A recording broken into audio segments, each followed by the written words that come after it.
ముఖ్యమంత్రిగా ప్రమాణ స్వీకారం చేసిన మరుసటి రోజు నుంచే చంద్రబాబు తన మార్క్ పాలనను కొనసాగిస్తున్నారు. సీఎంగా సెక్రటేరియట్లో బాధ్యతలు చేపట్టిన తొలి రోజే 5 ముఖ్యమైన ఫైల్స్ పై సంతకాలు చేశారు.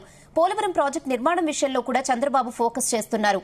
సోమవారం పోలవరం ప్రాజెక్టును సందర్శించనున్నారు సీఎం చంద్రబాబు. ప్రాజెక్టును పరిశీలించి అధికారులతో సమీక్షించనున్నారు. 2014-19 మధ్య పోలవరం ప్రాజెక్టును ప్రతి సోమవారం ప్రాజెక్టు ప్రాంతం వద్దకు వెళ్లి పరిశీలించి అధికారులకు దిశానిర్దేశం చేశారు. అయితే ఇప్పుడు కూడా ప్రతి సోమవారం ఆయన పోలవరం ప్రాజెక్టు సైట్కు వెళ్లనున్నారు. పోలవరం పనులను యుద్ద ప్రాతిపదికన ముందుకు తీసుకువెళ్లాలని, త్వరితగతిన పోలవరం ప్రాజెక్టును పూర్తి చేయాలని, ఈ విషయంలో రాజీ పడేదే లేదని ఇప్పటికే ఉన్నతాధికారులకు చంద్రబాబు తేల్చి చెప్పారు. ఇటు ప్రజా సమస్యల పరిష్కారంలో కూడా అధికారులు, మంత్రులు ఎవ్వరూ అలసత్వం ప్రదర్శించకూడదని చంద్రబాబు స్పష్టం చేశారు.